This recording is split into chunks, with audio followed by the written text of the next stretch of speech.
big money power. Accidents don't just happen, and coincidence is only an excuse for the guilty. Welcome to the Conspriacy Chronicles.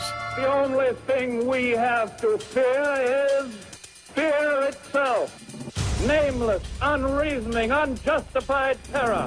In the councils of government, we must guard against the acquisition of unwarranted influence, whether sought or unsought, by the military-industrial complex. The potential for the disastrous rise of misplaced power exists. We must never let the weight of this combination endanger our liberties or democratic processes. We must not fail to comprehend its grave implications. For we are opposed around the world by a monolithic and ruthless conspiracy that relies primarily on covert means for expanding its sphere of influence. It is a system which has conscripted vast human and material resources into the building of a tightly knit, highly efficient machine that combines military, diplomatic, intelligence, economic, scientific, and political operations. There has been an attempt, as perhaps you know now, on the life of President Kennedy. He was wounded in an automobile driving from Dallas Airport into downtown Dallas. The flash, apparently official, President Kennedy died at 1 p.m. Central Standard Time. Good evening. Dr. Martin Luther King, the apostle of nonviolence in the civil rights movement, has been shot to death in Memphis, Tennessee. Senator Robert Francis Kennedy died at 1:44 a.m. today, June 6, 1968. An incident that took place less than 15 minutes ago at the Washington Hilton Hotel when shots were fired at President Reagan. A second bomb has been found inside that federal building in Oklahoma City. The whole side has collapsed? The whole building has collapsed. The whole building has collapsed? The building has collapsed. That's the southern tower you're talking about. Exactly, the second building. Let us never tolerate outrageous conspiracy theories concerning the attacks of September the 11th. Malicious lies that attempt to shift the blame away from the terrorists themselves, away from the guilty. And now, here are your conspiracy detectives, Joe Joseph and Tim Watts. Welcome once again, everybody, to this edition of the Freedom Links Conspiracy Chronicles on the Orion Talk Radio Network. I'm Joe Joseph, along with Tim Watts and John King. And before we get started, folks, I just wanted to remind everybody that starting tomorrow night at 9 p.m. Eastern Standard Time, the Freedom Link will start its new schedule. That's Monday to Friday. We'll start every night at 9 p.m. Eastern, and then we'll go for 2 hours on Tuesday and Thursday till 11. And we'll do 1 hour Monday, Wednesday, and Friday. But if you tune in every night at 9 p.m. Eastern, you'll be sure to hear the Freedom Link here on the Orion Talk Radio Network. Guys, tonight, the subject is the phony war on terror. Tim, take it away. Wow. You mean the war on terror is a fraud? You mean that's right. The war on terror is a fraud. Did you know that, John? Can we say that enough in this broadcast? The war on terror is a fraud. Yes, it is. And there are many reasons about why the war on terror is a fraud. But I think the first one to bring up, guys, is this is the first war we've ever had where we've never had a designated enemy. I mean, you're either fighting Germans or Vietnamese or, something. This is the first war we've ever had that's ever been open-ended, very nebulous, very ambiguous. Just a war on, quote marks here, terror. It is extremely convenient, Tim, for the powers that be to be able to exploit an enemy that has no face or boundary. Yeah. It really is. It basically leaves you with an open-ended war, because when is that war ever over? I mean, because when you break down the word terror, I mean, let's do that real quick, folks. The word terror, so you've got what? Evil, bad. So does that mean Bush and Cheney could have picked the war on bad, the war on evil? And it could be the war on John Smith. Yeah. Well, no, but these are terms that are synonymous with terror. And so that's been with us since the dawn of man. So the point I'm getting to is, when do we know that this war on terror is over? I mean, the war on evil. Seriously? I guess when they tell us, Tim. Take that? Huh? I guess when they tell us. Yeah, I guess so. Yeah, right. Yeah. But you're absolutely right. And this is part of the farce. They use this faceless enemy to include, well, since we talk about terrorists and being labeled a terrorist, especially now in the last couple of years, you've seen domestic terrorists pop up quite a bit.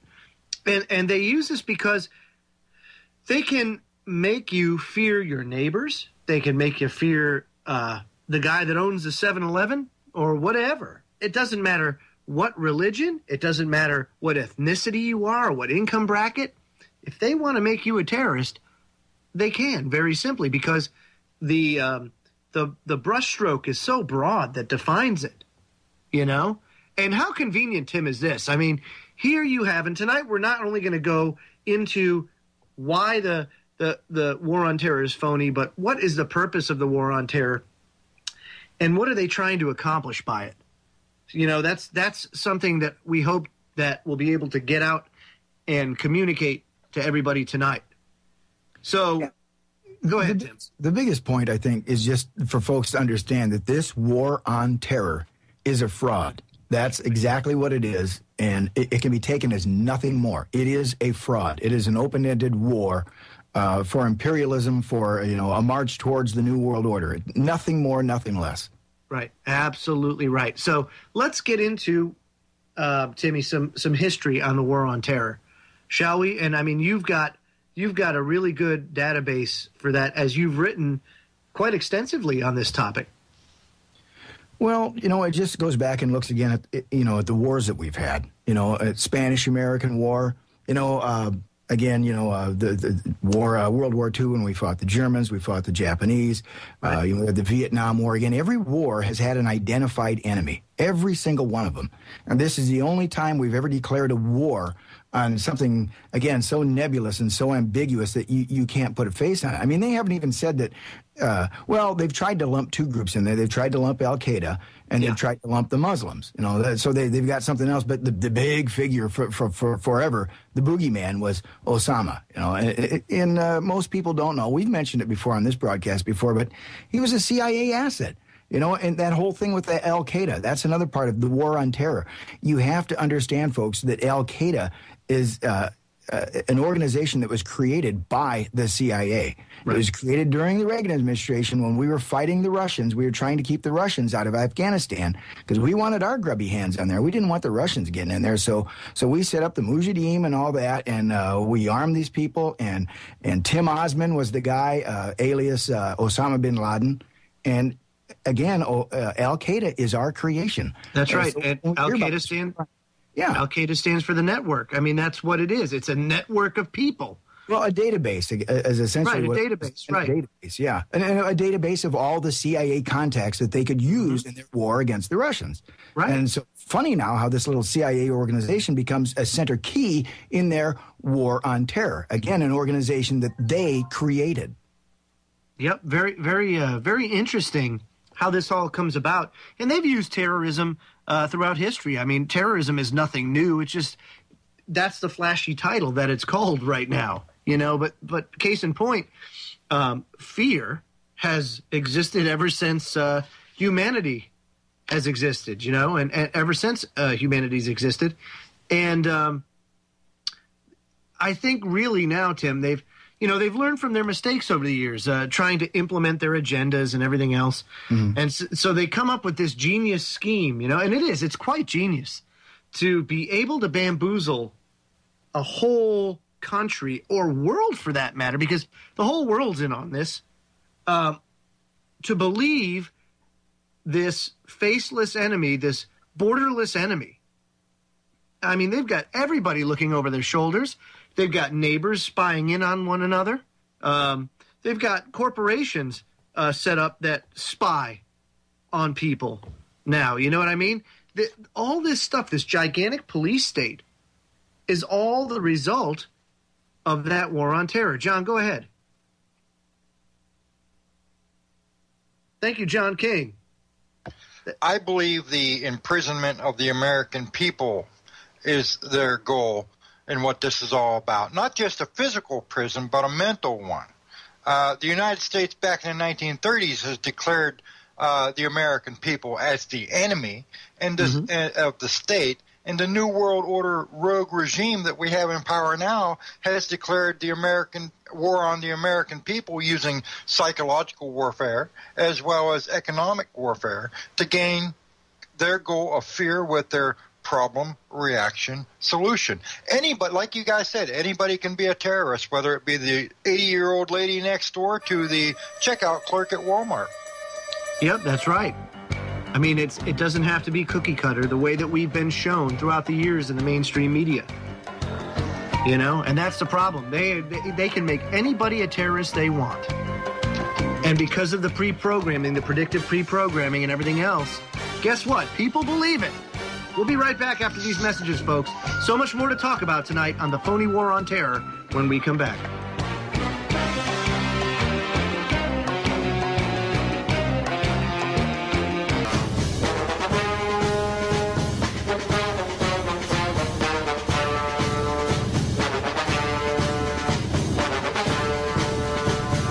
Orion Talk Radio welcomes another new host to the airwaves with the Super Dave Show. Morning radio gets an extra kick as Super Dave starts the day off at 7 a.m. Eastern Standard Time. Check out the Super Dave Show weekday mornings right before Rudy Z, right here on the Orion Talk Radio Network.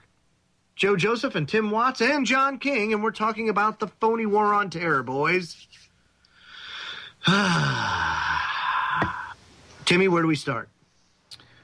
Well, I go back to the fact that, again, folks recognize that Al-Qaeda was created by, the CIA. So when they prop up the phony war on terror and they try to say Al-Qaeda's out to get you, well, no, that's not the case. There are nefarious forces out to get us. Unfortunately, they're not wearing turbans, and, most of them are domestic. So, right.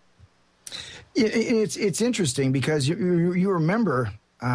they already found out that Bush and Cheney had the plans to invade Afghanistan already drawn up before 9/11. Yeah, that's right. They sure did. What does that tell you? I mean, that was already done. And then you had, we had to go to war with Iraq, and they concocted that whole thing. They remember the yellow cake from Niger, the false connection to 9/11. That all of this was just an effort to get us into war. And then later on, once we got into war, that we found out, it was all a bunch of crap. We found out there was no yellow cake, didn't we? We found out there were no weapons of mass destruction. And, right around the same time, how you said you were talking about how Bush and Cheney had plotted the takeover Afghanistan in Afghanistan long before it actually happened. And you're right, because, these things are concocted in the think tanks of the very elite themselves, right, years and years before they see this. Some of this stuff is old. They've talked about this for years in their Bilderberg or Trilateral Commission meetings or the Council on Foreign Relations, you name it. But the fact is that in parallel with all of this, there's also an agenda to steal everything that they possibly can from everybody else because they're so damn greedy. So right about the same time they're planning the invasion of Afghanistan, they're also lobbying heavily for the repeal of Glass-Steagall. And Glass-Steagall, of course, everybody knows, was kept investment banking and savings banking separate. There was actual regulation to keep it separate. And you couldn't sell mortgage securities and all this kind of stuff. It was a lot more controlled. And at that time, once Glass-Steagall was taken away by another globalist elitist, Clinton, now you have the banksters run amok, going warp 9, trying to loot and plunder, and at the same time, they're instituting a police state through this phony war on terror. Mm-hmm. Isn't it interesting, Tim, how they bring this all together, The sad thing is you have to pay attention to all of this on your own, folks, because if we had a real news media, we wouldn't be where we are today. And we've mentioned that before, and it is a fact, because they would have dug up a lot of the things that we've seen in the last 12 years, and there would have been an investigation, and things would have stopped. But because the media hasn't become involved, and they haven't alerted everybody else about all of these things that we talk about, right? Nobody puts all the little pieces together. And, how many years? Timmy, how many years before 9/11 was the Patriot Act drafted? Oh, for crying out loud! That sat on a shelf somewhere for quite a while, but it was not. was not written, in 7 weeks' time by Viet Dinh. That much is absolute BS. You know what I mean? Written after 9/11. So you have to assume that there is some premeditation here. Just by the evidence, you have to come to that conclusion, because there's too much planning just on the legislative side alone. Look at how much effort went into writing, the Patriot Act itself.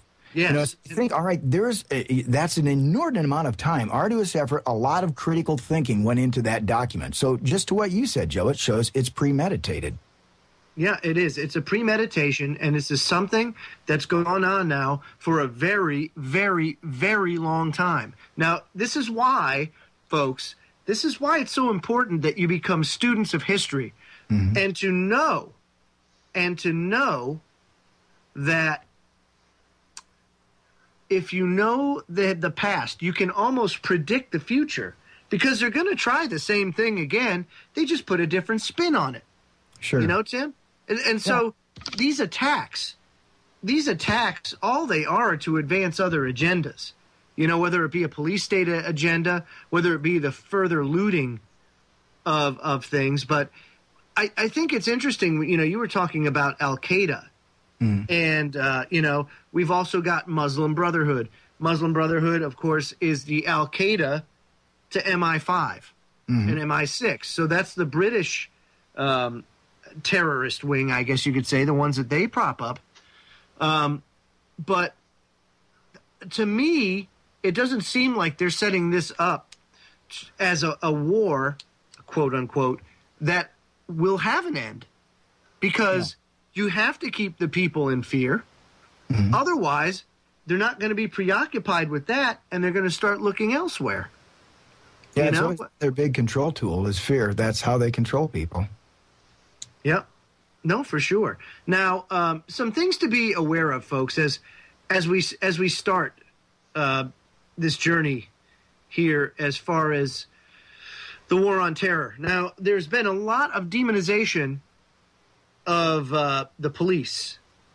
And let me say this. I think cameras, the fact that now most people have a phone camera or some sort of device that records, whether it be audio or video, I think as far as from the war on terror perspective and from the police state perspective, I think we are winning this battle with the police because of the fact that we're able to document these things. This is another thing that's so critical, folks, in trying to keep this in check, is to make sure you always have some way to be a witness to this, to expose it for what it is. Because what you'll come to find out is a lot of people, if presented the evidence or presented something that is tangible, that they can see, that you will convince them, that you will make them understand that, yeah, you know what? Wow, this doesn't make sense, or this may be wrong. And in this case, we are. The citizens reporting is fantastic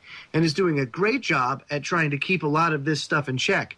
But one thing that it also does, it also can highlight some good deeds by police officers. So I don't want, people. I want people to understand that there are good people within law enforcement and the military that have good hearts, and I don't think, guys, that they would take part. The most of them would take part in something, maybe like troops against your own people or anything like that. I don't know. What do you think about that as far as that threat? Because that's really a part of a war on terror, too. Yeah. Well, I can't help but get past the fact that, that we have no daily terror here in this country. No, we don't. This over and over. We know, folks, we don't have any weekly terror. We don't have bombs blowing up, car bombs blowing up. Nothing daily happening, nothing weekly happening, nothing monthly happening, Joe. Nothing at all. It's nothing on a yearly basis. So, again, why do we go to these extremes to protect us? Well, because, Tim, you know why? You know why? Because it's the FBI that goes and foils another terrorist plot. Because you had this guy, right, that was writing this blog about how he's, disgruntled with paying taxes or something like that. And so then, they go and play the part of this guy that may have like some bomb-making material. And he's like, oh, yeah, really? And he may be interested in it, but then he says, maybe not. But they push until they cram it down his throat, and then the FBI swoops in.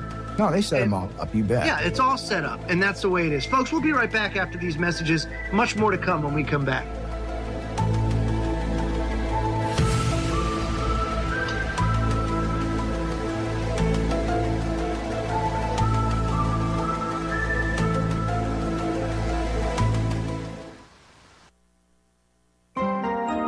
Free speech guaranteed. You're listening to the Orion Talk Radio Network. Hi there, friends. My name is Alex. You might know me better as the Mouth of the South, or Bullhorn Bubba.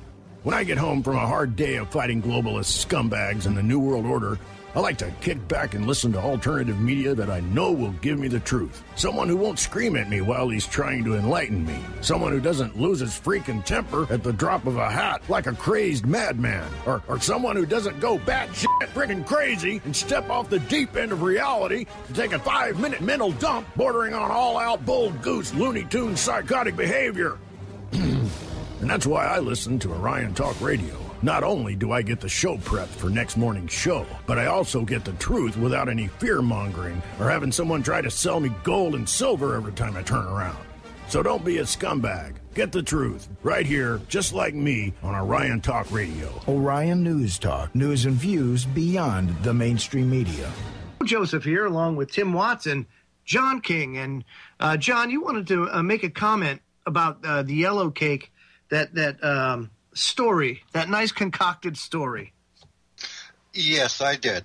And for those people out there that don't understand about the yellow cake, it's not your basic Duncan Hines variety. It's yellow cake uranium, for which the United States government, namely the Bush administration, was claiming that Saddam Hussein was getting off of the Nigerian government to make a nuclear bomb for al-Qaeda, which we know now to be a lie, because Saddam Hussein and al-Qaeda got along about as well as cats and dogs. But any idiot can make yellow cake uranium. If you have the uranium ore, all you have to do is get it to react with acid, and that wasn't very hard to find. All I had to do for that was to do a Google search, and it come up with Yahoo Answers. So I ask you again, guys, can the war on terror be a fraud if I'm finding this stuff on Yahoo Answers? Yeah, very interesting. Maybe you're right, John. The yellow cake is, I should have mentioned it, the radioactive yellow cake that they were talking about. But it was all a farce, wasn't it? Every single bit of it. Every single bit. And so those are little things that we all have to like recognize when we think about the war on terror. That number one, the Iraq war wasn't what it was sold as. The Afghanistan war wasn't what it was sold as. And now that you're aware of al-Qaeda, and folks, don't take our word for this. Go in and start looking. And now do it. I'll throw this caveat in there. You got to be very careful now, because a Google search today versus a Google search 10 years ago is much more difficult to find this stuff. So when you're looking for al-Qaeda, don't just accept the BS up front that says, oh, no, al-Qaeda's fine, or they're not a CIA concoction. You got to dig. You're going to have to dig through a lot of links, because they're starting to obfuscate the searches now in Google, so you can't find stuff easily at the top like we used to find, maybe 10 years ago. But the fact that that al-Qaeda is an orchestrated organization from the CIA, that ought to tell you enough about the war on terror alone, folks. And here's the other thing with Osama bin Laden. Osama bin Laden was already wanted for the Cole bombing in that U.S. embassy, not the embassy, but the barracks bombing in North Africa, remember? So he was wanted for those two things already, way before 9/11. But the CIA never picked him up. And you got to ask yourself why. They were never looking for him before that. Yet they visited him. They visited him at a hospital in Dubai. He's had kidney problems before 9/11.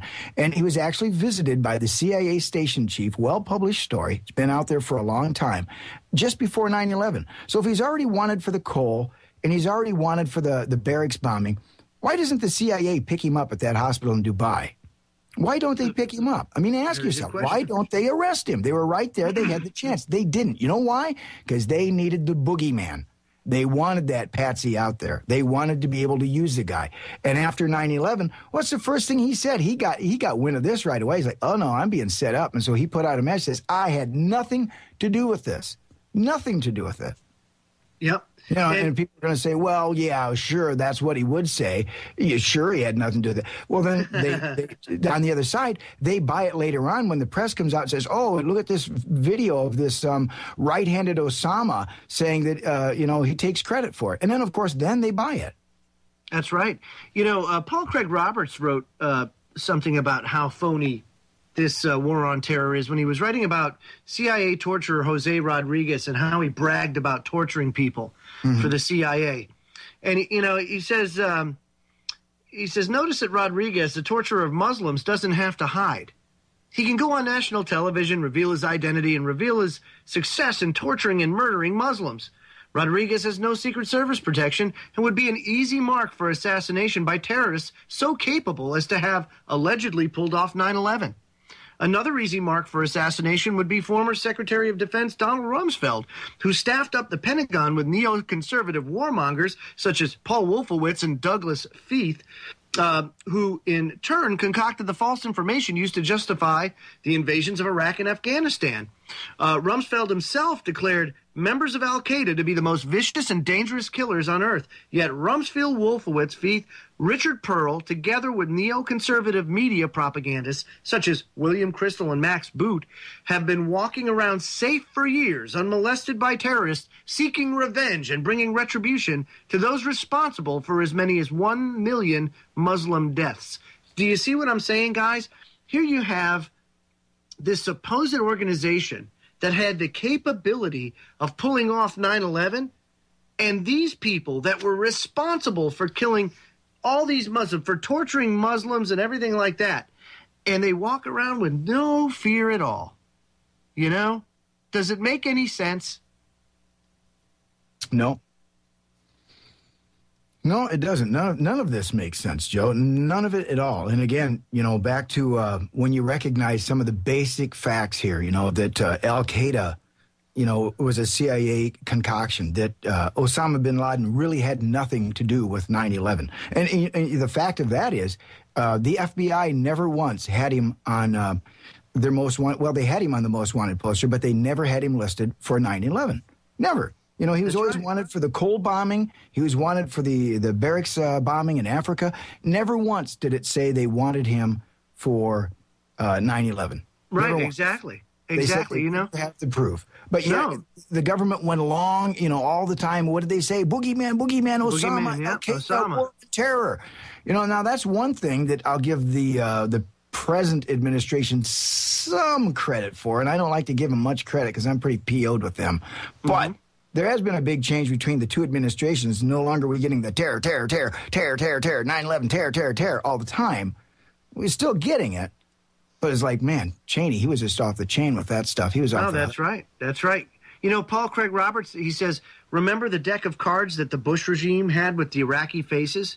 Oh, yeah. If terrorists had a similar deck, all of the people, imagine who would be on their high-valued targets list. Rockefeller.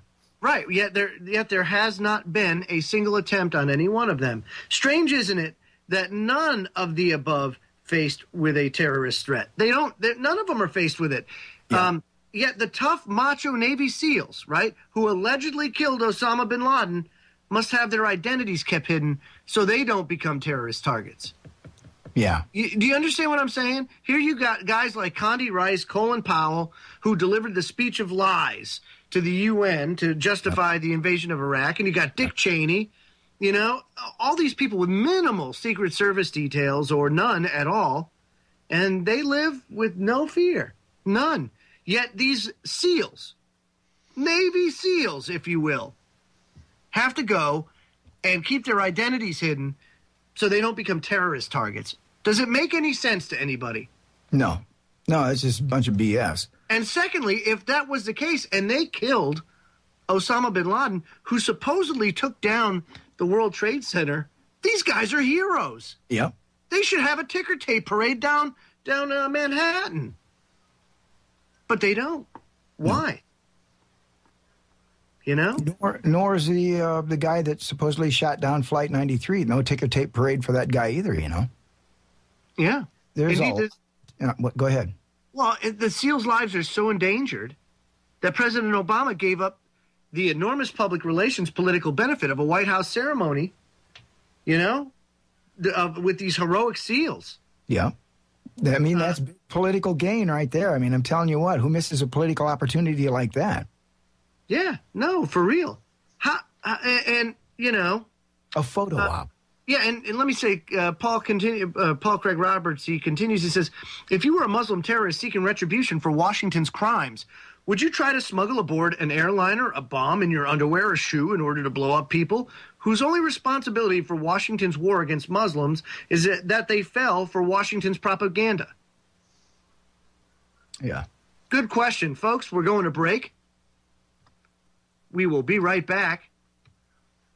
So make sure you understand that the war on terror is a fraud. We can't say that enough tonight, can we, Tim? The war on terror is a fraud. The war on terror is a fraud. The war on terror is a fraud.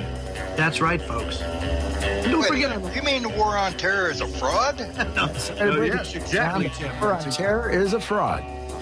Tim and John, I think you've got it. Folks, we'll be right back after these messages. Don't go away. Last segment of hour number 1 coming up. The war on terror is a fraud. Oh, coming up at 9 p.m. Eastern is the Information Nation with Ken Hildebrand. So don't make sure that you tune in to Ken. Fantastic information coming up at 9 p.m. Eastern Standard Time, immediately following the Freedom Links Conspiracy Chronicles. Joe Joseph here, along with Tim Watts and the War on Terror is a Fraud, John King. And guys, I want to bring this up. The reason why I brought up, the Muslim terrorist, if you were a Muslim terrorist, I'm bringing up these, put yourself in these people's shoes instead of just blindly believing the propaganda of what's being said. Okay, whose shoes now? Who am I becoming here? Okay, now, if you wanted to blow up the innocent, wouldn't you instead place your bomb in the middle of, say, the mass of humanity waiting to clear airport security and take out the TSA personnel along with passengers? Terrorists could coordinate their attacks hitting a number of large airports across the U.S. at the same minute. This would be real terror.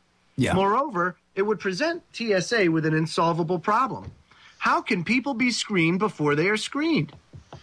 If I really wanted to hurt everybody in the United States, here's what I would do. I wouldn't use the airports if I was a Muslim terrorist coming over in the Al-Qaeda Airlines. I would come in on a boat in one of the many thousands of miles of unguarded U.S. shorelines. I would bring my terrorist weapon in to a stadium, such as any stadium, football stadium, wait until it got full on game night, say Super Bowl, or even a regular game, and then detonate it. And once the world, or the United States, and the people of the United States saw that weapon detonated inside that stadium, all hell would break loose, because now the people wouldn't be able to watch football. John, you're clairvoyant, I tell you, because Paul Craig Roberts, that was his next line. Or coordinated attacks on shopping malls and sporting events. Why should terrorists, if they exist, bother to kill people when it is easy to cause mayhem by not killing them? There are a large number of unguarded electrical power substations. Entire regions of the country could be shut down. The simplest disruptive act would be to release large quantities of roofing nails in the midst of rush hour traffic in Boston, New York, Washington, D.C., Atlanta, Dallas, Chicago, Los Angeles, San Francisco. You get the picture. Thousands and thousands of disabled cars with flat tires blocking the main arteries for days. Before some reader accuses me of terrorist ideas, says Mr. Roberts, ask yourself if you really think people are so clever as to have allegedly planned and carried out 9/11, couldn't think of such simple tactics, plots that could be carried out without having to defeat security or kill innocent people. My point isn't what terrorists, if they exist, should do. The point is that the absence of easy-to-do acts of terrorism suggests that the terrorist threat is more hype than reality. Yeah. Yet we have an expensive, intrusive security apparatus that seems to have no real function except to exercise power over American citizens. In place of real terrorists carrying out easy plots, we have terrorist plots, in quotations, dreamed up by FBI and CIA agents who then recruit some hapless or demented dupes, bribing them with money and heroic images of themselves and supplying them with the plot and fake explosives. These are called sting operations, but they're not. They're orchestrations by our security agencies that produce fake terrorist plots that are then, quote, foiled by the security agencies that hatch the plots. Washington announcement is always, the public was never in danger. Some terrorist plot. We've never been endangered by one, but the airports have been on orange alert for 11.5 years. The federal judiciary and brainwashed juries actually treat these concocted plots as real threats to American security, despite the government's announcements that the public was never in danger. I mean, unbelievable, boys. Yeah. The announcements. That's a good point. The public's never been in danger. Right. The announcements of the foiled plots keep the brainwashed public docile and amendable to intrusive searches, warrantless spying, and the growth of an unaccountable police state and endless wars. The war on terror is a hoax. Right in there, Tim. One that has been successfully used to destroy the U.S. Constitution and to complete the transformation of law from a shield of the people into a weapon in the hands of the state. By destroying habeas corpus, due process, and the presumption of innocence, the war on terror has destroyed our security. Pretty simple, isn't it, guys? Yep, and as Benjamin Franklin said, those who prefer, security over, would give up liberty, for security deserve neither, Right. And it's so true because that's what the trade-off has been through this whole thing. Well, do you want to be safe? Well, we've been safe all along. I wake up, like I say, the world still looks to me, the same as the day before 9/11. Now, our politicians don't act the same. The world still looks the same to me, and that's the only one that's saying that it's not the same are our leaders. That's right, and our leaders are continually trying to hide things in legislation. And again, now, guys, you remember the 2012 NDAA that allowed for indefinite detainment of American citizens without due process. Well, that was struck down by a judge. Well, now, the 2013 National Defense Authorization Act, sponsored by Senator Dianne Feinstein, that should automatically bring an alarm. National Defense Authorization Act and Dianne Feinstein, those two should never come together as one.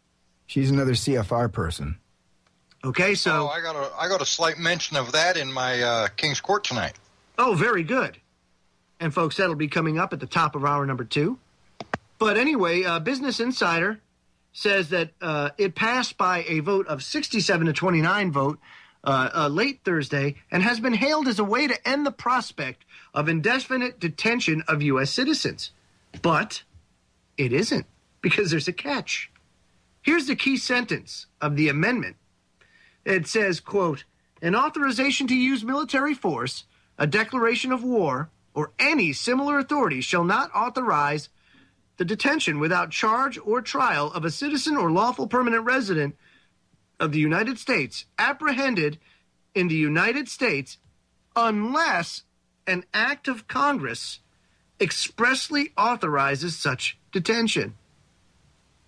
The American Civil Liberties Union sent lawmakers a letter that says, quote, the clause, unless an act of Congress expressly authorizes such detention, could be read to imply that there are no constitutional obstacles to Congress enacting a statute that would authorize the domestic military detention of any person in the United States.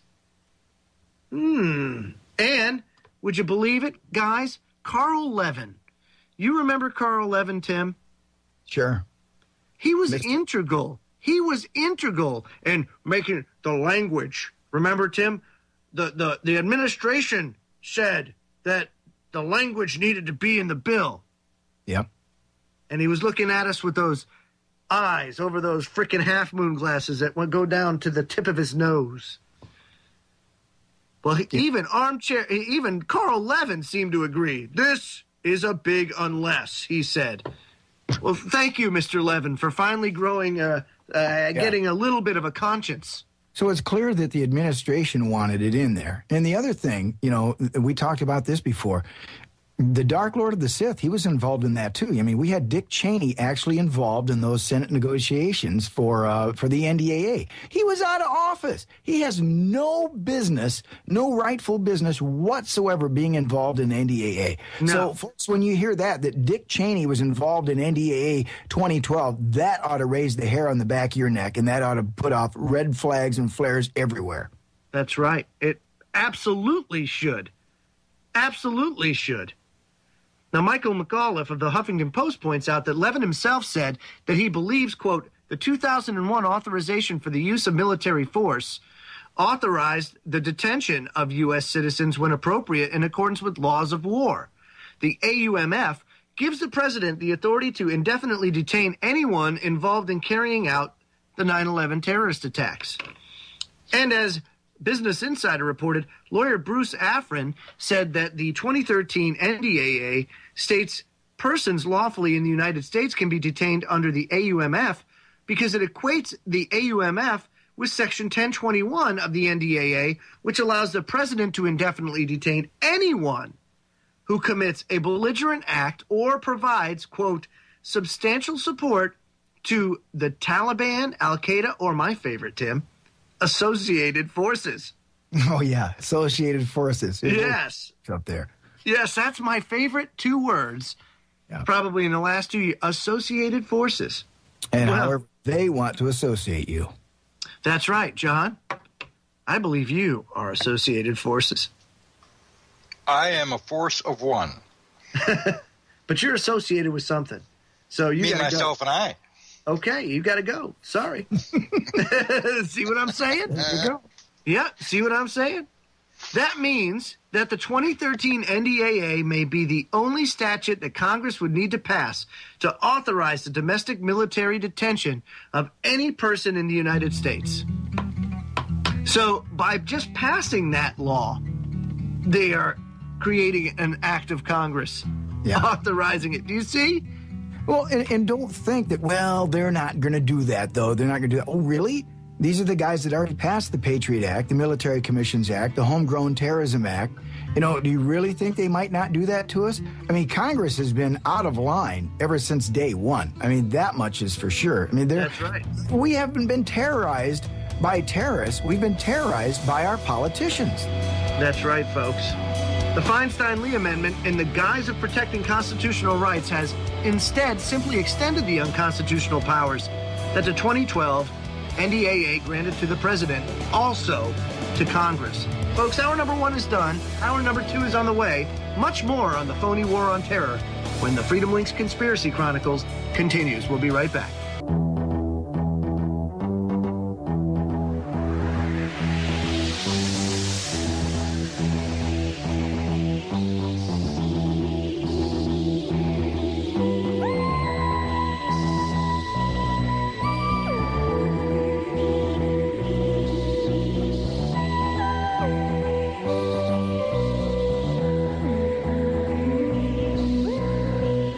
Joseph, along with Tim Watts and John King.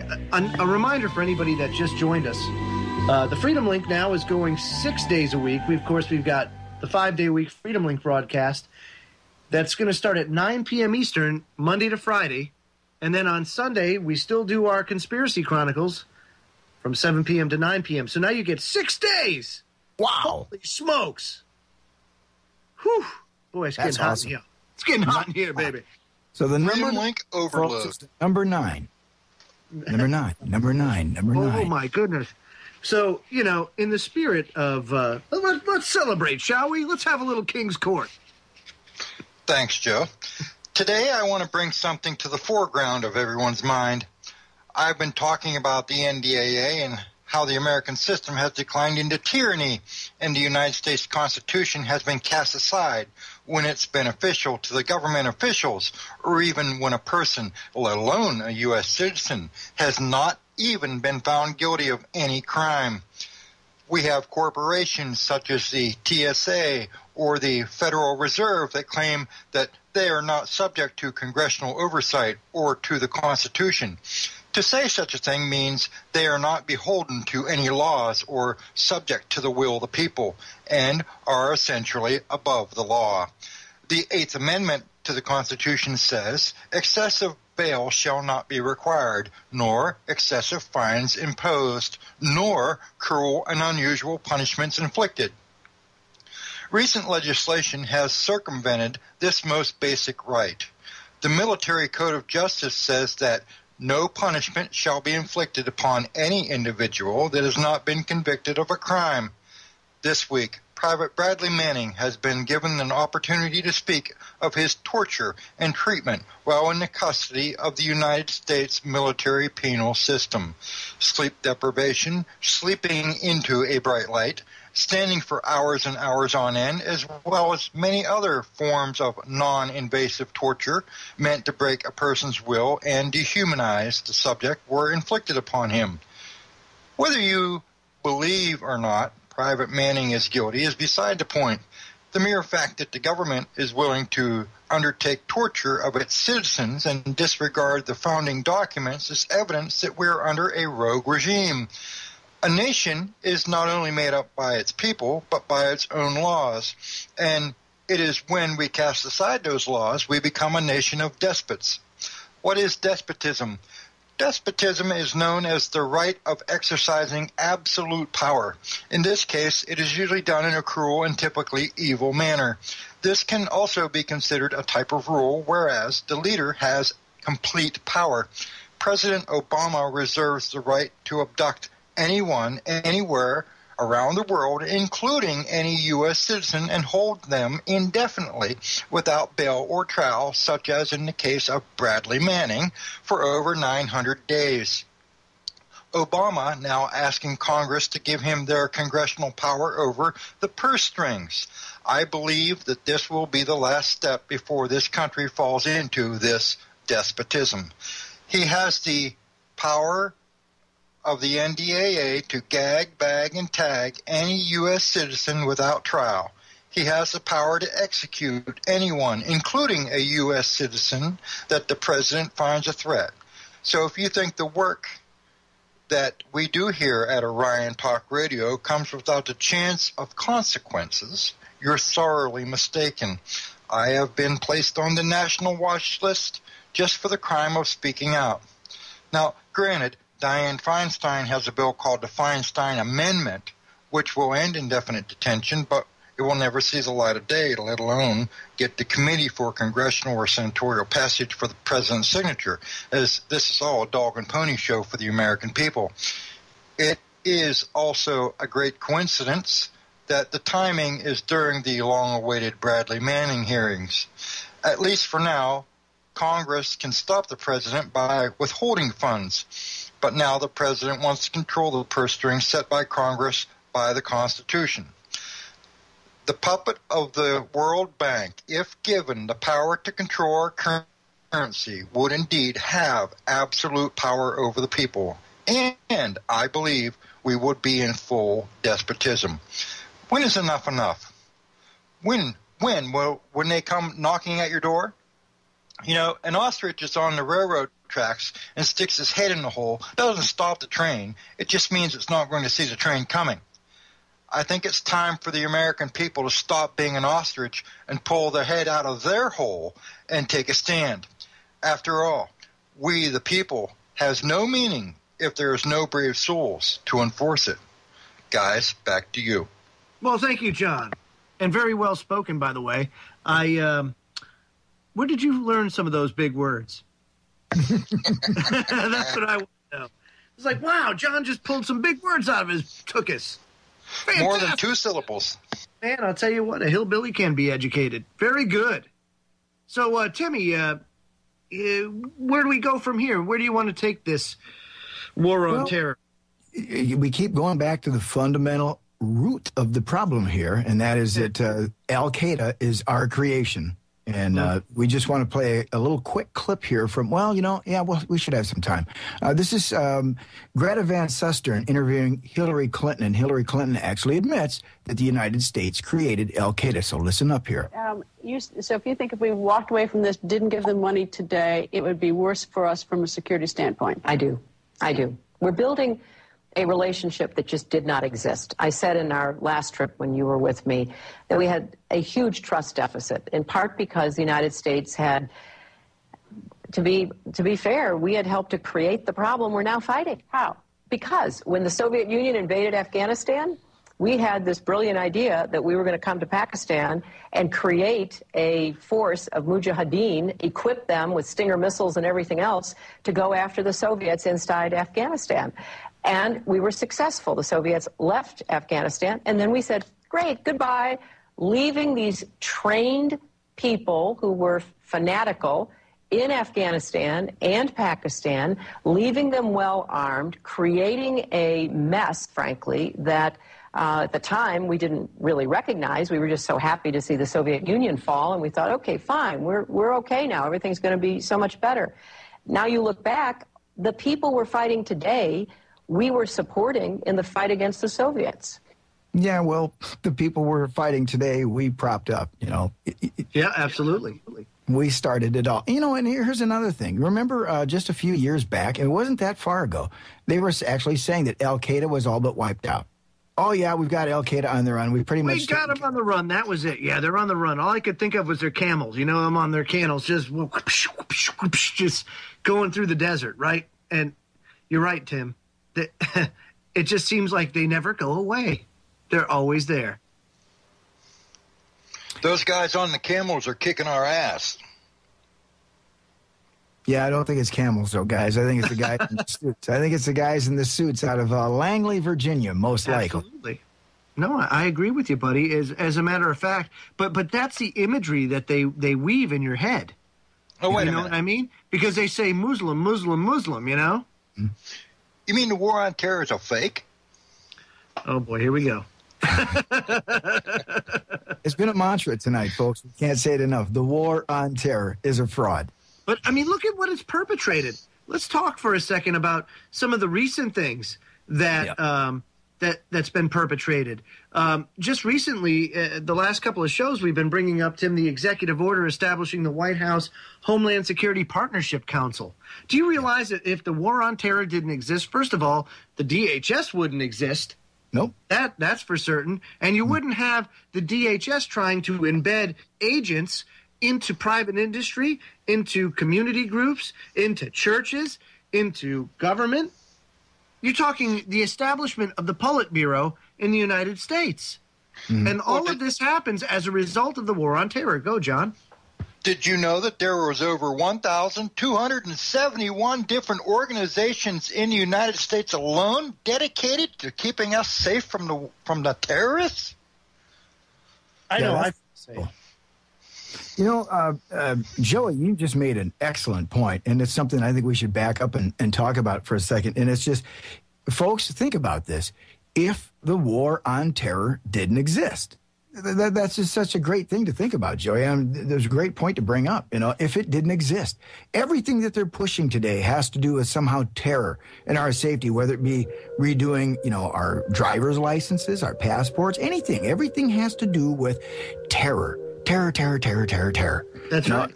It's just it's a great comment, Joey. What would happen if the war on terror didn't exist? None of what we're facing today, that's for sure. We wouldn't have any of this. The war on terror facilitated all of this, and that's what you have to understand, folks. This nebulous, ambiguous, open-ended war on terror is what lets them have free reign to everything. Folks, we'll be right back after these messages. Don't go away.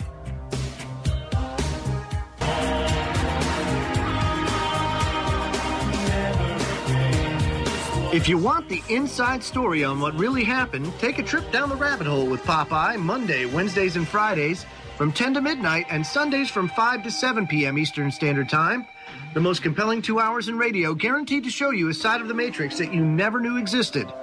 Down the rabbit hole with Popeye on the Orion Talk Radio Network.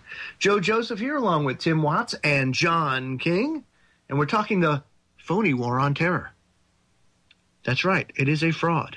And I want to bring up some more of the conditioning that's taking place to bring in this war on terror. So we're going to play you a clip now of some FEMA training. This is actual FEMA classroom training where they're training FEMA agents that the Founding Fathers are terrorists. Go ahead, Tim. You're damn right, because think about the Christians, okay? Do you accept Jesus Christ, your Lord and Savior? No. What did they do? They took your head off. They beheaded you if you didn't accept Jesus Christ, your Lord and Savior. See, this is reality.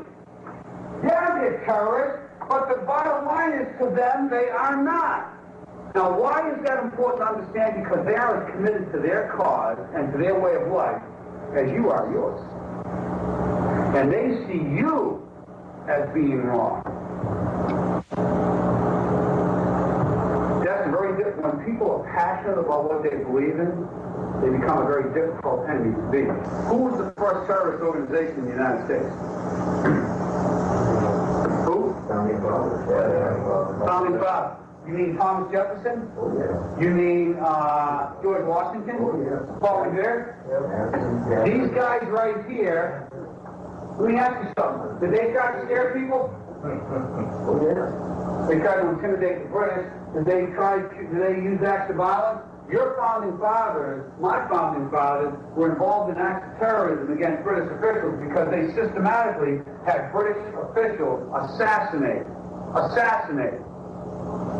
The guys who we call our founding fathers, George Washington, Mr. Honest, who cut down a cherry tree and admitted it, is the same guy who signed death orders, if you will, on members of the British government, the British Crown, who they wanted to eliminate because politically they had influence in certain pockets of the United States, at that time the 13 colonies, and they wanted to divide and conquer. They may get a whole lot of civilians, and hey, I'm going to be honest with you, okay? If they killed 10,000 civilians tomorrow with a biological agent, that's too bad for them.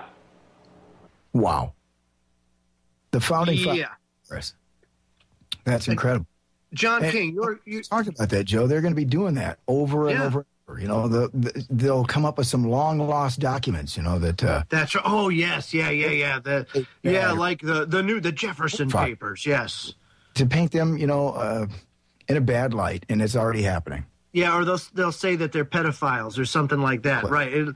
It'll come out. John King, you have a comment. Yes, it just goes to show you that one guy's terrorist is another guy's founding father. Boom. Thank you very much. Oh, well.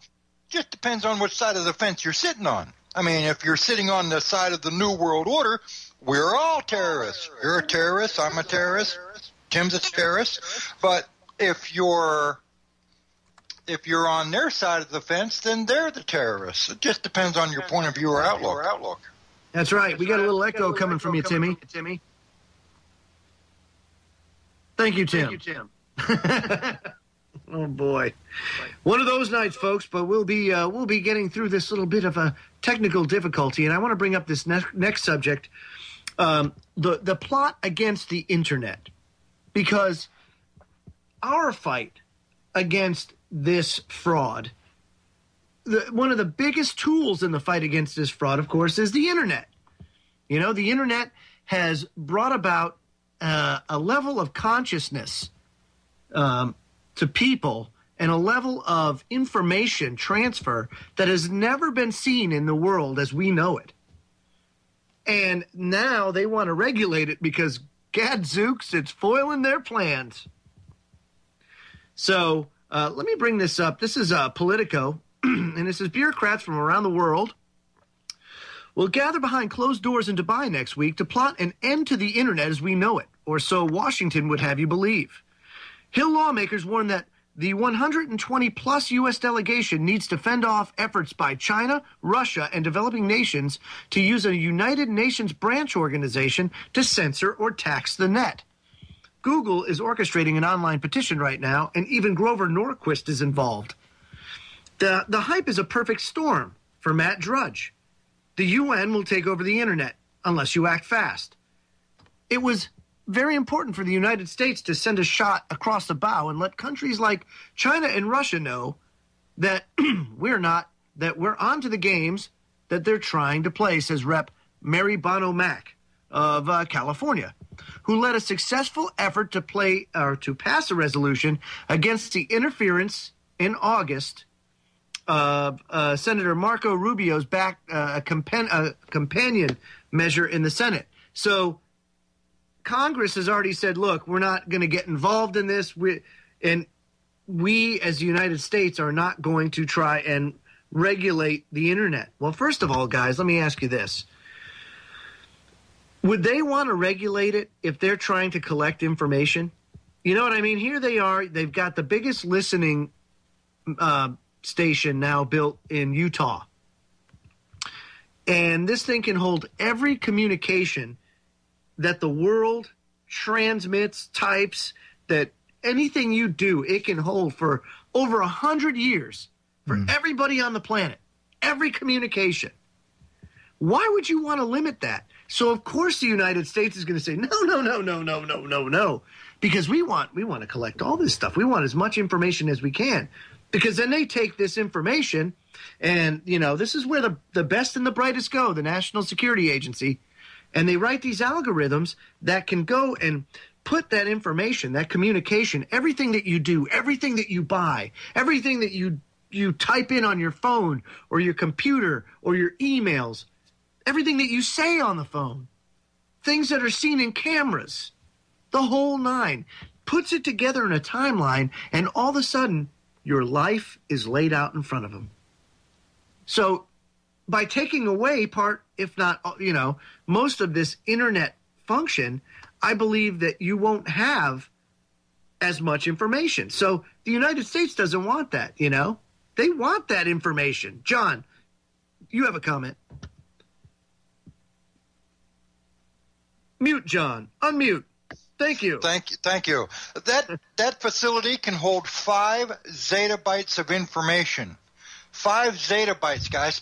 That means that every communication that everybody gets around the world, it can hold for a minimum of 20 years. So if they want to make you enemy number one, like they did General Petraeus, they can go back to your emails, your telephone conversations, everything that you have done digitally over the past 20 years and build a profile on you.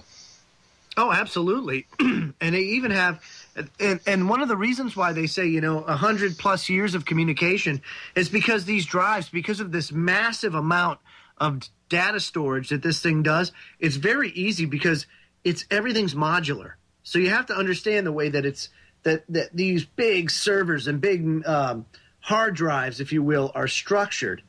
Everything is modular. So if you need to add to it, all you're doing is throwing modules in there, man, and that's it. And you can crank it up. But it's a tremendous amount of data that they store. They're able to see your life just laid out in front of you, of them, or anybody that wants to be able to peer into it, that has access to it. And I mean, guys, you're talking about literally having your life looking into a microscope. You know what I mean? Yeah. Is that any way to live? That's very scary, and Facebook is the big facilitator in that. We all know that. So that's right. Good point made, Joe. People are just giving up too much of their own personal information. That's right. And I mean, it's going to come back to bite us, folks. Don't go away. When we come back, we'll talk about what these elitists are doing and why this war on terror may have been implemented. So don't go away. So much more to talk about.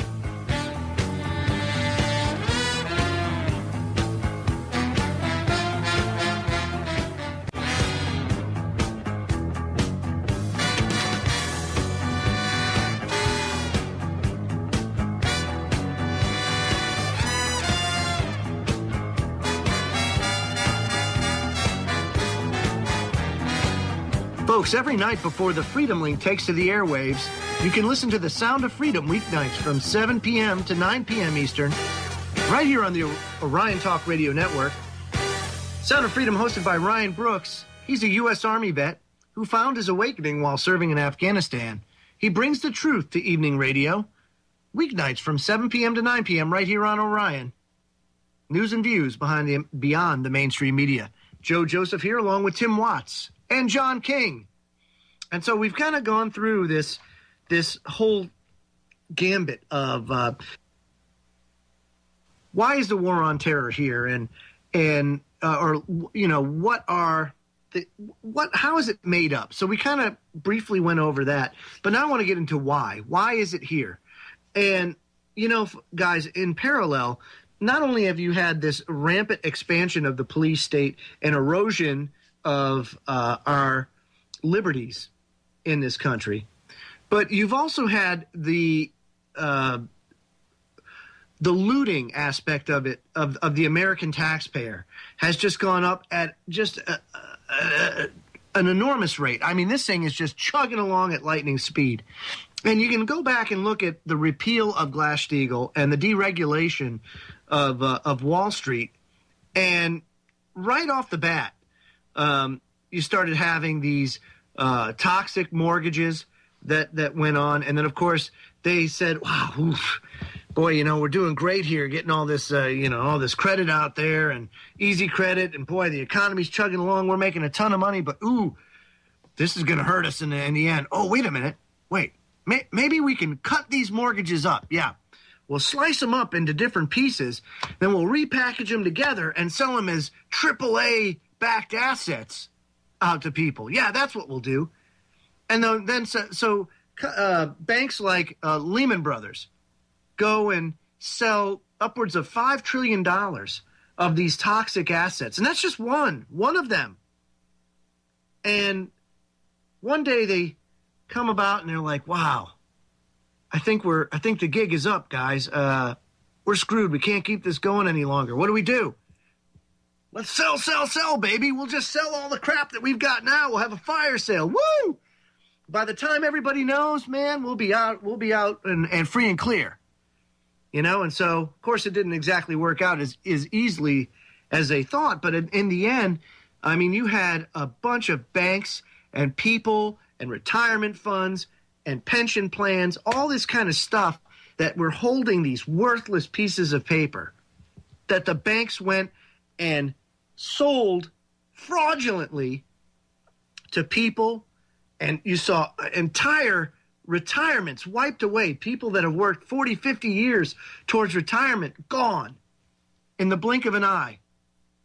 And you know what punishment they got? Do you know what they got for punishment, boys? They got bailed out to the tune of $787 billion. Even more than that, as the Federal Reserve would tell you. Just because it's $787 billion in the bill means that, that's just a revolving line of credit. Mm. And you could just keep it going, chugga, chugga, chugga. And so they did. And they looted the American taxpayer. We went and paid for their fraud.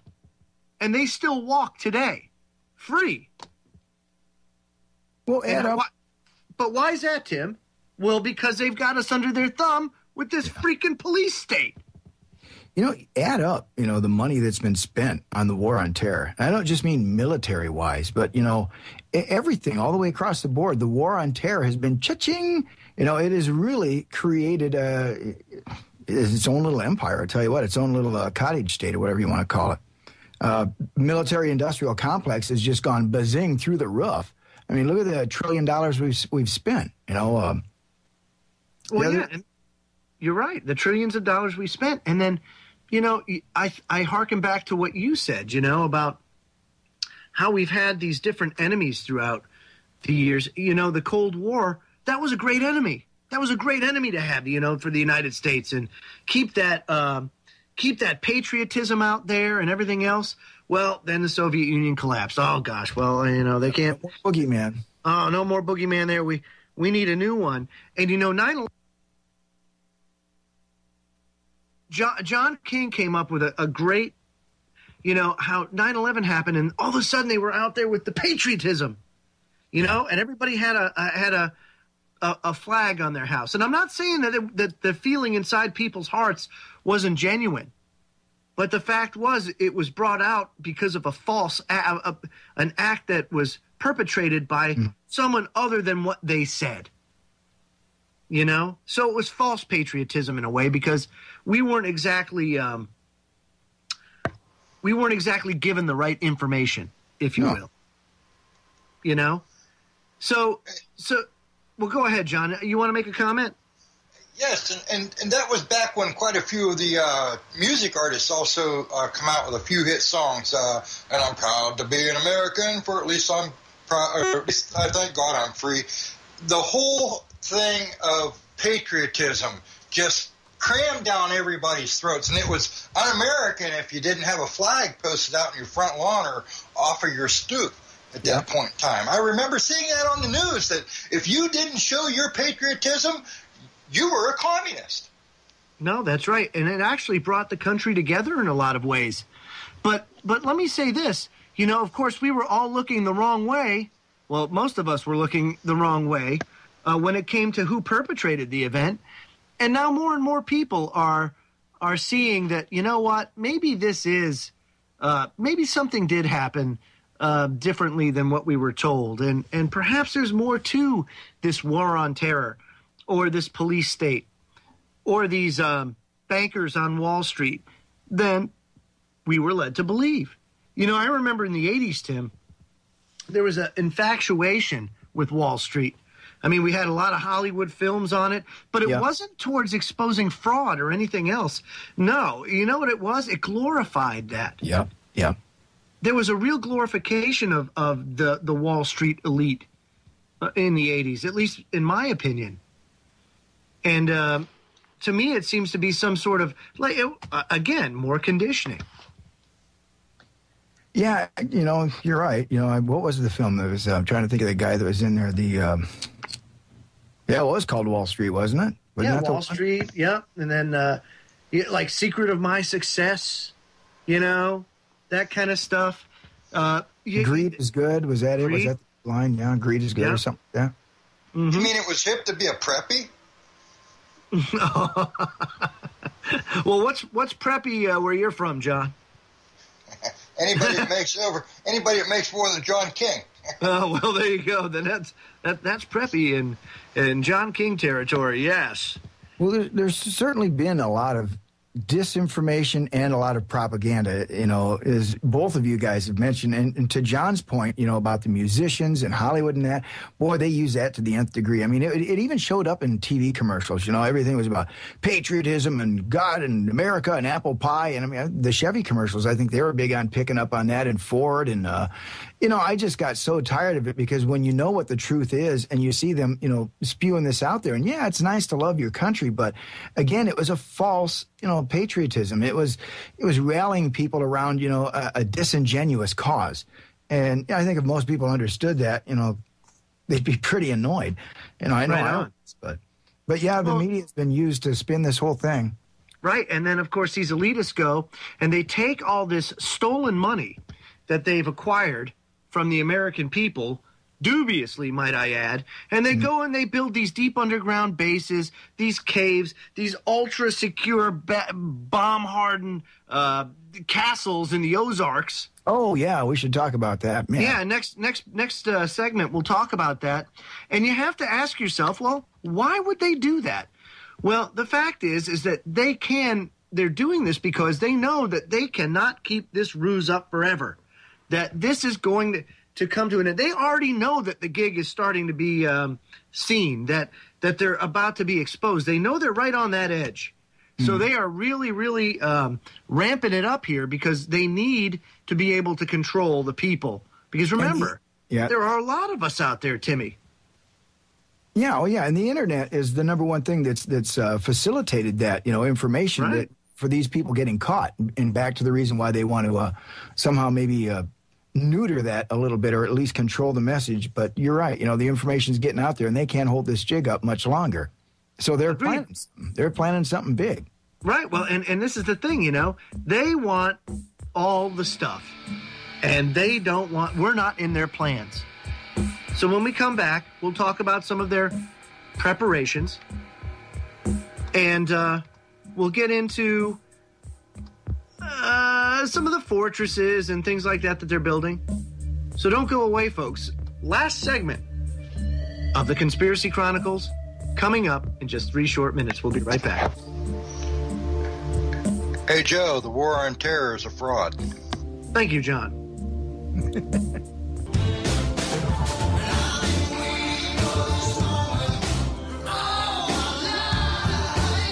Folks, don't forget to tell your friends about Orion Talk Radio or your family, as you won't find a more professionally run outfit in the entire mainstream media. We go out of our way to ensure that our listeners' civil liberties are respected, and you can show your support by looking on the left-hand side of the homepage where you'll find the chip-in banner. Give it a click and help us make Orion Talk Radio the best listening experience in the alternative media. Joe Joseph here along with Tim Watts and John King. Last segment, guys.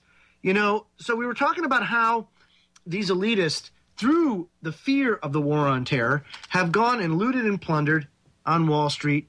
It's been a collaboration. They've been having, and really when you look at it, it's these very small families at the top that have really just gone and ruined everything for everybody.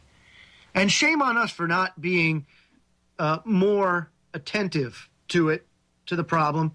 Not all of us, but in general, us, the commoners, the ones that truly hold the power. We've been kind of duped into a false sense of security. And in so doing, we've been looted and robbed and plundered. And it's time to accept it and do something about it. But these people are ready to dig in. And Timmy, you found something today about this billionaire who's building how big of a structure in the Ozarks? Yeah, this was something that Jesse Ventura just had on his conspiracy file show, Conspiracy Theory. And this thing is like 72,000 square feet, I think, or 72,000 feet inside this. It's phenomenal. And when you look at it, you realize that this thing is some sort of fort. It is not a home for someone. I mean, it is so much bigger than, remember the Aaron Spelling home that when he built that thing out in Hollywood? Good gosh. This thing makes that thing look like a summer beach home. It's phenomenal. And it's in the Ozarks. And they said it was originally designed to be for residential. But when you look at it, you realize this thing is no residence. I mean, it's a hardened facility. 72,000 square feet? Yeah. Wow. See it. There is a picture and a short story of it. I know KSDK out of St. Louis did a story for it. Let's see. How did I we could tell people they could find that. Gee, I can't even get the page back now for some reason. But yeah, KSDK. If you just search KSDK, High Tech Castle in Ozarks, you will find it. Yeah. But here's the thing, in this episode, they're talking about, in the Ozarks, there's all of these caves underground, tremendous cave system to where, it's one of these places that if you were going to be safe in some sort of, national catastrophe, this is where you would go. And so apparently they've been hardening these caves, building these huge underground facilities, large cities. Watch the episode. That's something else you can see. Just go up, do a YouTube search for Conspiracy Theories, and I think what episode? It was season 3, episode 4, Tim. And and one thing that you brought up, tell the listeners about the statistic you had on the banks, on the local banks. Yeah, the banks that they brought up down there. This is one little tiny town. I mean, it's just a little tiny podunk town, and suddenly they've got tons of banks that are cropping up there, and they can't figure it out. Well. June, one of the investigators on Jesse's team there, she mentions that I think there's like one bank for every 11,000 people in Los Angeles, and roughly kind of the same thing in New York, but essentially one bank for thousands of people. Well, in this little tiny town in the Ozarks now, there's one bank for every 53 people, and you got to say, okay, what's going on there? Wow. 53 people can't support a bank, as Jesse said. So what's happening is other people are bringing money there for some reason. Now, why? Again, some people are, surmising that, the wealthy, these super, super wealthy, we're not talking about millionaires here, folks. We're talking about billionaires and trillionaires. And yes, trillionaires do exist in this world. They just don't want you to know about them. But they have a plan. They're working for their new world order. This war on terror is going somewhere, and it's being driven and steered by them. And unless you look into some of the facts and the topics we've talked about tonight, you're not going to know this because the mainstream media is not going to tell you. Just plain and simple. Otherwise, they would have told you about, any of this stuff early on about Al Qaeda that we talked about tonight. That it's a CIA concoction. You think about how serious was this country about a war on terror when Bush and Cheney both drug their feet for 441 days, over a year. What is that, a year and a half? On investigating 9/11. Seriously? And you're going to say there's a war on terror and you won't even investigate the worst attack on domestic soil for 441 days? Unbelievable, Tim. Yeah. And I want to say this one more time, just so people understand exactly what I was saying tonight, as far as just keep this in your head, in the back of your head as you go on about your life. How would it be if the war on terror didn't exist? Oh, yeah. Always ask yourself that question. And then ask yourself, is it worth it? Is it worth it? To me, it always goes back to that Benjamin Franklin quote, Tim. Yep. And he was absolutely right. Absolutely right. He who would give up liberty for a little bit of safety deserves neither. And that's what this whole thing's been, a trade-off, folks, for the last 12 years. They want you to think, well, we're going to make you safer. Well, here's what I want to ask you. How can you be guaranteed safety by giving up your freedoms? Can anybody answer me that right now? How can you be guaranteed safety by the U.S. government from a terrorist attack? There's no way they can do it. So essentially, you're giving up your rights for nothing, because they cannot guarantee that you're not going to get hit somewhere. It's just impossible. It's a false promise from government officials that you give us this, a little more leeway here on the Constitution, and by golly, we'll keep you safe. Well, there ain't no way they can make that promise. No way. There's just no way. It can't happen. So you're giving away your rights, under a wrong premise. And again, you could be hurt in a bathtub accident around your house. The odds are greater than you ever encountering a terrorist attack. And so we're giving up our rights for nothing, essentially. But yeah, all under this guise or this ruse. Yeah. And that's the thing, and again, it harkens back to this, guys, and this will be my final point, and then I'll get your guys' closing thoughts, is that it just goes to show you that there's truth to God-given rights, and that they can't be taken away. You have to give them away. And you've been duped into giving them away. Yeah. You cannot give your rights away, folks. And freedom is not free. It takes a lot of effort. And sometimes a lot of attack comes because you exercise your rights and your freedoms. But in the end, your progeny, your children and your grandchildren are going to benefit from this, because if you continue to sit and do nothing, what is life going to be like for your children when they get older? John King, your thoughts, final thoughts. If the United States government wants to keep me safe, then they need to quit going over to all these third world crap holes and propping up these dictatorial puppets and that want to put down the people. If they want to keep me safe, that's how they should start to do it. Bring your troops home and mind our own business. Absolutely. Timmy, give me some closing thoughts tonight. Well, again, the war on terror is a fraud, folks, because, the whole Osama bin Laden and the Al Qaeda thing is a fraud. I mean, we started Al Qaeda, and Osama bin Laden was a CIA asset right up to 9/11. So that in itself, once you know that, you realize, hey, this whole thing is a fraud, because there is no reason to go into Afghanistan and still be there to this day. And if you want to maybe wonder why we're still there, take a look at the front page of Orion Talk Radio this week, and you'll see. But yeah, everything about this is it's just been a total takeover society. Words escape me right now. The biggest thing I think that came out of tonight was what Joe said was, imagine what would happen if the war on terror didn't exist. Just think about that for a little while. That's really a mind-blowing thing to think about right now when you think about all the things that they've shoved down our throat in the name of safety. You know, once again, going to make us safe from terror, that nebulous, ambiguous terror. What is terror? And especially when they start to describe you as possibly being a terrorist. What for? What did you ever do?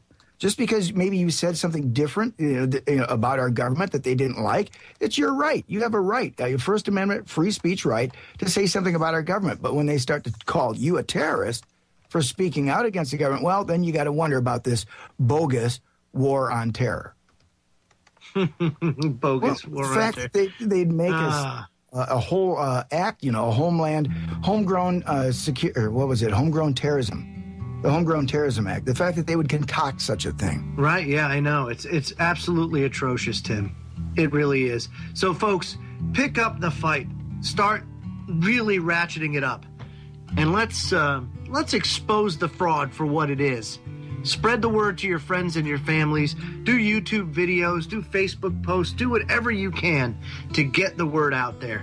Now, folks, remember, once again, the Freedom Link goes 5 nights a week, Monday to Friday, starting at 9 p.m. Tomorrow night, our special guest is Alfred Adisk. So it'll be a good night tomorrow for lovers of liberty. Until tomorrow night, though, have a great evening, everybody. Joe and Tim and John will be back once again. Coming at you 6 nights a week. Holy moly, this is great. Good night, guys. Night, Joey.